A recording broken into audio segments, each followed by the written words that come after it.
Today's drama, A Gift of Murder.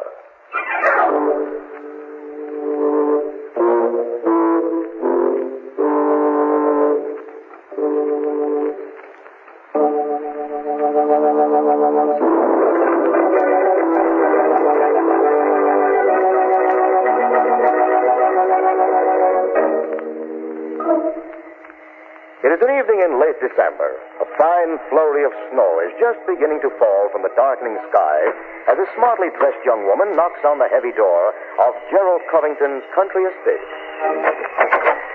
Miss Eva. Surprised to see me back, sir? Delighted to see you, miss, and I know your brother will be overjoyed. Come in, come in. Mr. Gerald was saying only last week that he hoped you'd get back from Europe in time for the party tonight. Party? Did you say party? Yes, miss. A party here? A little gathering in keeping with this glad season. As I remember Gerald, he considers all seasons equally glum. I know, miss, but this, you see, is in honor of your Aunt Frances. In honor of Aunt Frances? Do you mean to tell me that Gerald is giving a party for Aunt Frances? Indeed, miss. Why, where is he? In the drawing room, trimming the Christmas tree. Trimming the... This I've got to see. Gerald! Eva, what a happy surprise, I can't tell you. A Christmas tree. Yes, I did it all myself. And presents. For your Aunt Frances. Is it so strange, Eva, that I should want our aunt to have a lovely tree? Yes. My dear Aunt Frances is 72 years old. We may not have her with us long. Darling, last year she was 71, which isn't precisely adolescent. And all she got for Christmas was a dozen handkerchiefs and a cold in the head. Well, this year, things are somewhat different. So I noticed. Last time I was in touch with this little family circle, you and Clyde hated Aunt Frances like death and taxes. You may speak for our brother Clyde, but as for me, I've always adored the dear old soul. Really? Really? Shall I show you what I have for her? Do. Look, an antique music box, the sort of thing she loves, and in solid gold. Isn't it charming? Listen. God rest ye merry gentlemen. Expensive item, I'd say. I paid $500 for it, but nothing's too good for dear old Aunt Frances. It isn't possible, is it, that Aunt Frances has come into money? Well, that is... She has. Well, the truth is, an old admirer of hers, a Mr. Onslow Fraser, remembered her in his will. How distinctly did he remember her, Gerald? Quite distinctly, Eva. She's inheriting $1 million. Oh. And when did you hear of this? Only yesterday. Mr. Elcott, attorney, member of the firm of Elcott and Duveen in Boston, brought us the news. Now I see it all. The tree, the presents, the party.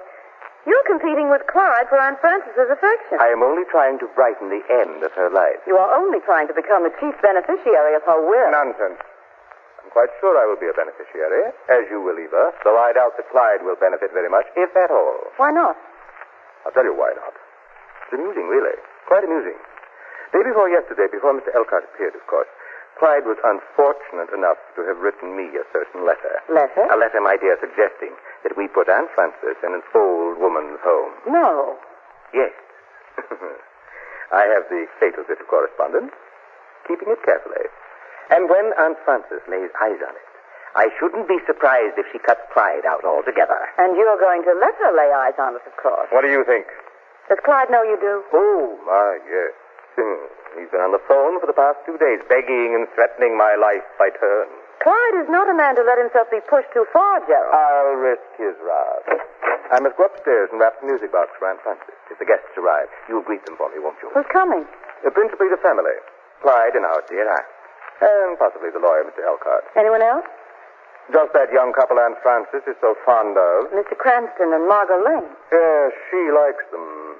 And it's my desire to please her, you know. You bet I know. I'll be down in a moment. Let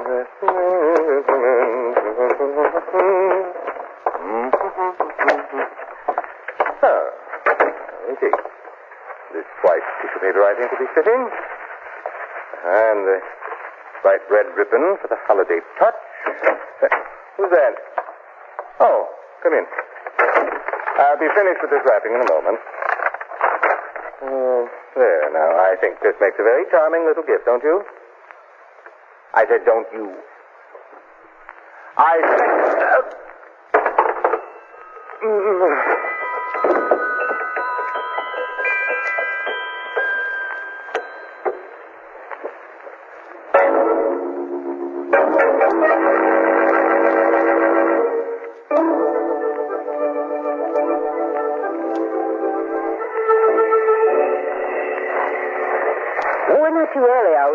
Well, Aunt Frances said 7. It's 1:15, Margaret. Oh.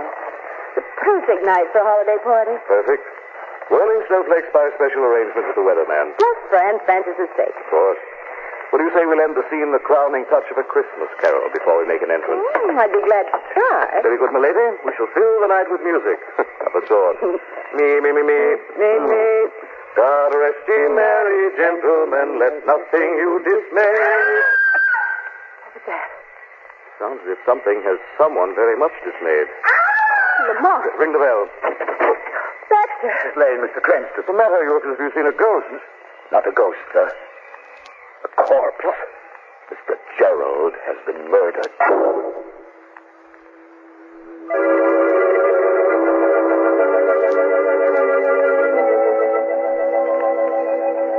Gerald. When did this happen? Not 5 minutes ago, sir, Mr. Gerald came up here to his study to wrap this music box. And the next thing we knew, the shot was fired. Anyone else in the house beside you and Miss Eva? No. Yes. What? Mr. Clyde was here, miss. He rang the bell just after Mr. Gerald went upstairs. Where did he go? He pushed me aside and followed Mr. Gerald to his study. Look at this in the ashtray. The cigar. It's still warm, too. One of Mr. Clyde's brand. Clyde murdered Gerald. No. He looked angry, but when I tried to stop him, he said he had to see Mr. Gerald on a matter of great urgency. What sort of matter? Something about a letter. A letter? Yes, there was a letter. Gerald told me about it just before he came upstairs. It must have been somewhere in the study, probably the desk. He said he was keeping it to hold over Clyde's head. Yes, here it is. I'm afraid I'm a little baffled. It's only too simple. In this letter, Clyde suggested putting Aunt Frances in an old woman's home. What?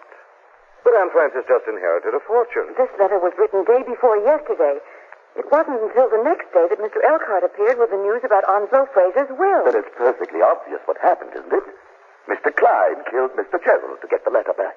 But if he did, why didn't he take the letter with him? It's probably because you two came running too quickly. Yes. And not having gotten the letter, don't you think Clyde may still be somewhere in this house, waiting his chance? If he is, I suggest Baxter be very careful. Why, sir? Because you know too much, and he knows you do. You mean you think He just killed one man, hasn't he? Listen. Someone moving about downstairs. Clyde, what are you going to do, Lamont? Don't worry, darling. Who's down there? Who is it? Answer me or I'll shoot. You wouldn't shoot a defenseless old woman, would you? And so near Christmas, too. Aunt Frances. Thank heavens. Lamont, let's go down before she comes up and sees Gerald. You go ahead, darling. I'll join you in a moment. Hello, Aunt Frances. Margot and Eva, dear little Eva, when did you get back, child? Just today, Aunt Frances. Surprised to see me? Surprised and happy. But then all the surprises I've gotten lately have been happy ones. Which reminds me, Miss Lane, Miss Covington, this is Miss Elkhart, of Elkhart and DeVere. How do you do? Charmed, Miss Lane. You're the lawyer who brought the news about Onslow Fraser's will, aren't you? One and the same, Miss Covington. And happy I was to bear such tidings, just at this joyful season. I should say. Speaking of this joyful season, isn't there something in the drawing room that Aunt Frances should see, Eva? There certainly is. What? Now, you're not to ask questions. Just stand where you are. Mercy me. Now then, Margot, open the door. Merry Christmas, Aunt Frances. For me? All for you. A lovely tree. Indeed, a very lovely tree. It's so beautiful. It's really so beautiful. Now then, my dear. It's been so long since I had a real Christmas. I've forgotten how wonderful it can be. Yes, one does forget how wonderful things can be. You rang for me, Miss Eva? Yes, Baxter. Merry Christmas, Baxter. The same to you, Aunt Frances. Do I serve the eggnog now, Miss Eva? I can't think of a better time. Shouldn't we wait for Gerald? Oh, I don't think so, Aunt Frances. And Clyde. Where's Clyde? Right here, Aunt Frances. Oh, right. You don't think I'd miss your party, do you? Merry Christmas, Aunt Frances. And may you wear these for many, many happy years to come. For me, Clyde? For you. Oh, pearls. A choker of perfectly matched pearls. Mr. Elkhart, look. Exquisite. Really exquisite. You must have spent a fortune on these, Clyde. And I haven't a thing for you. That doesn't matter, Aunt Frances. Oh, but it does. I'm rich now, you know, and I insist that you tell me exactly what you like for Christmas. I'd like you to be well and happy. Oh, that's very sweet. But isn't there something you'd really like to have? I think I can tell you what Clyde would really like to have, Aunt Frances. What's that, Eva? A letter. Miss Eva. Just what are you talking about, Eva? A letter, Clyde. A letter that you wrote Gerald day before yesterday. I never wrote Gerald a letter. Oh, no? How peculiar. And I have it right here, signed by you. May I see that? No, you may not. May I see that, Eva? You may not, May I see Clyde. it now, Eva? Mr. Covington. He's got a gun. Hand it over. Come on. Give it to me. Thank you. Clyde, what's the meaning of this? There's no time to explain just now, Aunt Frances. I must go. However, I beg you not to believe any of the poisonous lies these people may tell you about me behind my back. I want you to know that I do wish you the very merriest... Drop that gun! Don't go on me! Drop it! Drop it! Pick up that gun, Baxter. Yes, sir. What do I do now, Take Mr. Clyde up to the study and hold him there until the police arrive.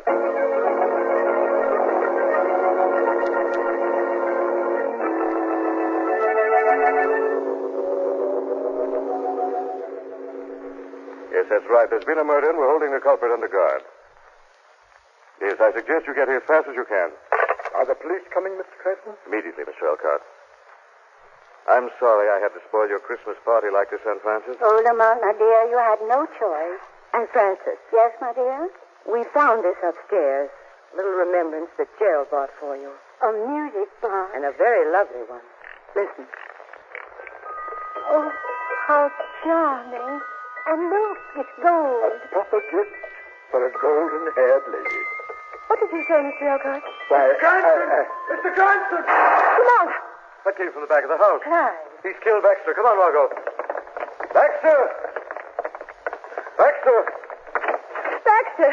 I'm all right, McLean. Oh. Though I can't say as much for my prisoner. Clyde. He tried to escape, sir. So I was forced to shoot. Tried to escape.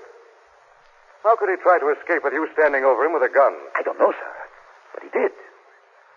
And since the two of us were all alone here, I'm afraid, Mr. Cranston, you will just have to take my word for it.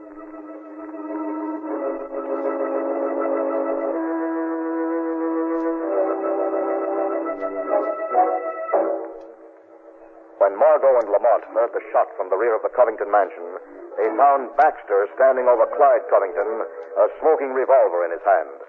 A few moments later, in the massive entrance foyer. He killed Clyde deliberately, Lamont. I'm sure Baxter shot him in cold blood. I rather agree with you, Margaret. But why? Possibly because Clyde had an alibi. An alibi Baxter didn't want him to use. You I mean mean that Clyde may have not come to this house at all early in the evening. not even to get the letter? He wasn't the only person who might have been interested in getting that letter, Margot. No. No. Baxter could have used it nicely to hold over Clyde's head as long as Aunt Frances lived, bleeding him with a nice thumb in the process. I see what you mean. Then it may have been Baxter who killed Gerald, too. I don't know. It's only a theory. Theory is worth a visit from the shadow.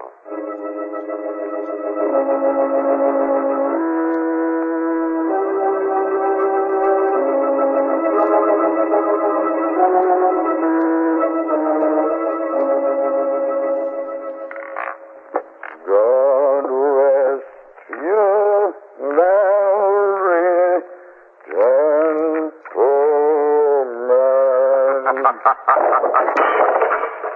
What was that? Who's that laughing? Who's in this pantry? It is I, Baxter. Who spoke?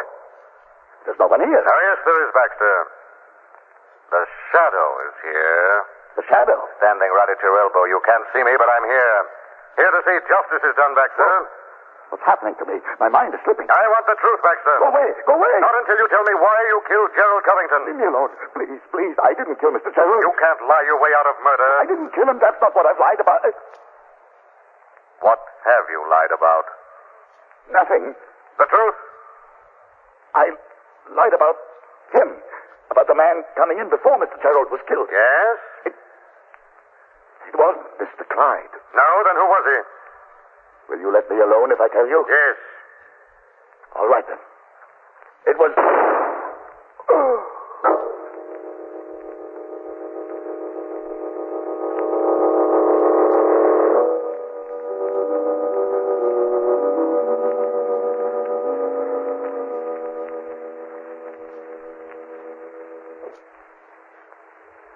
Lamont, is Baxter going to be all right? Yes, the bullet grazed his skull. He's unconscious, but he'll live.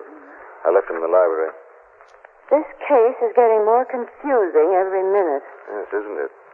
Take Mr. Elkhart, for instance. I don't understand his position in this little mystery at all. Well, what do you mean? You remember what he said when I gave Aunt Frances the little gold music box? Yes, he said a proper gift for a golden-haired lady. Exactly. And how does he know Aunt Frances had golden hair? Her hair's been snow white for the past 20 years. An interesting question. And very confusing. It's all confusion. Margot, Yes? whose overcoat is this hanging in the hall tree? Well, I don't know. If it isn't yours, it must be Mr. Elkhart's. Elkhart. Why? I just saw this sticking out of the pocket. Clyde's letter. Oh, what's it doing in his overcoat? Must have grabbed it in the confusion. You know, it's just possible that our dignified old friend also saw the value in holding it over Clyde's head. Of course. After all, what do we really know about it? Not much. We're going to find out. Operator. I want to make a long-distance call to Boston, Massachusetts. To what number, please? Oh, I don't know the number. It's the law firm of Elkhart, and Juvine. Juvine. Yes, sir. I will place the call and ring you back. And make it fast, please. Yes, sir. Lamont, do you really think? Time has come to stop thinking, Margot. We're on the verge of the kind of discovery that cracks a case wide open. Yes. Look, I want you to go into the drawing room. Elkhart will be there. Yes. I'll tell you exactly what I want you to do. When you get in,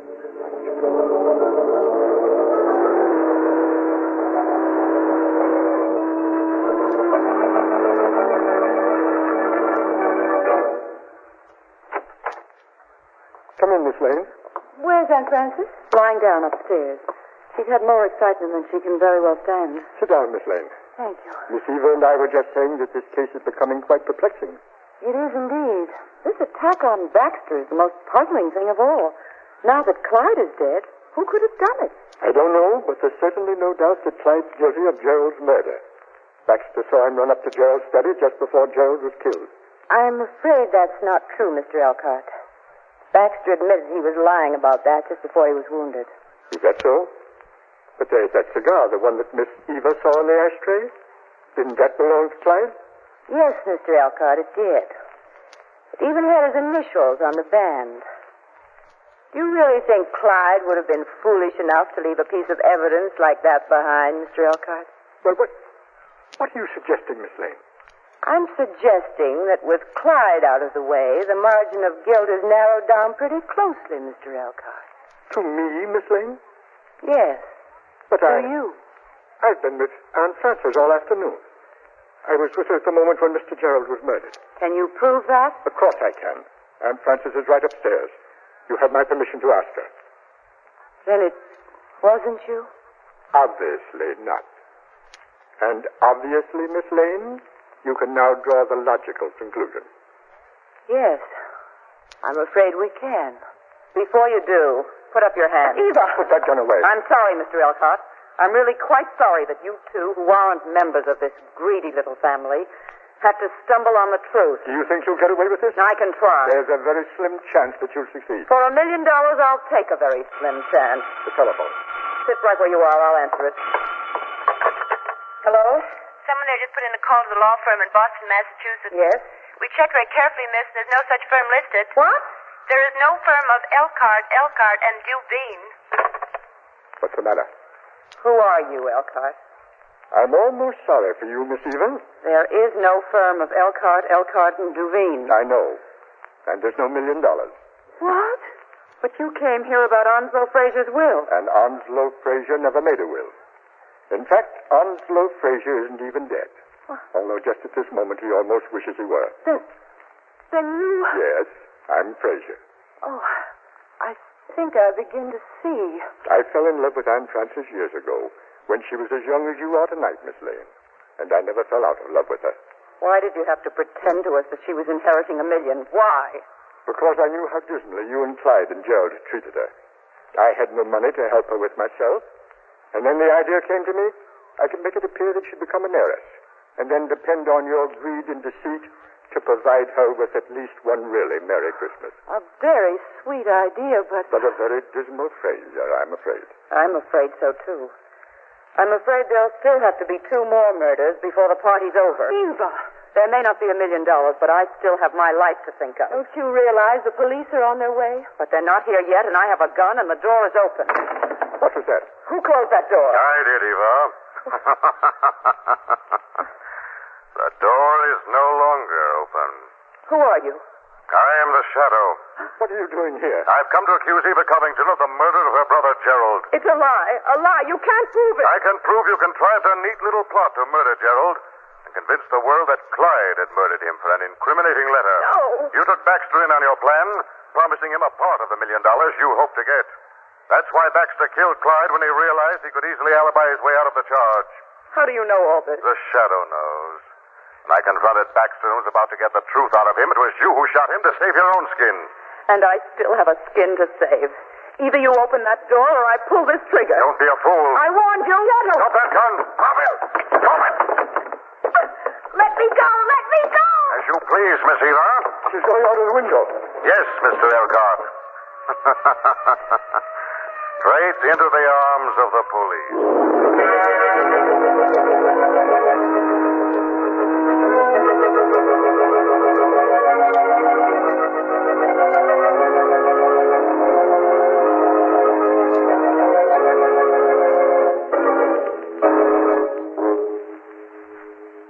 And then we found the letter in your overcoat, and I thought you were the murderer, Mr. Elcott. I picked it up and hidden it so that Aunt Frances wouldn't see it, Miss Lane. Here she comes. Frances, Yes? I want you to know how sorry I am. Sorry? Why? I've made a tragic mistake. The gift of Christmas that I tried to give you turned out to be a gift of murder. Not really, Ansel. But Clyde and Gerald are dead. It was their own greed and ruthlessness that brought about their death. And besides, the world's better off without either of them. Much better. Nevertheless, I'm sorry. You shouldn't be. You've made me very rich. But the $1 million wasn't real, Frances. Oh, it isn't $1 million that's made me rich. It's your kindness and remembrance and the love of your heart. That's real, isn't it? Yes. Then, Onslow, My dear? must you take that back? Frances, you mean... I'm alone, and so are you. My darling. Well, what do you know? It looks like it'll be a Merry Christmas after all. With many more to come.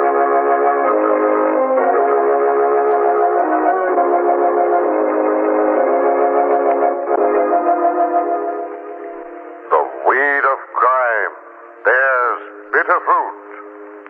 Crime does not pay. The Shadow knows.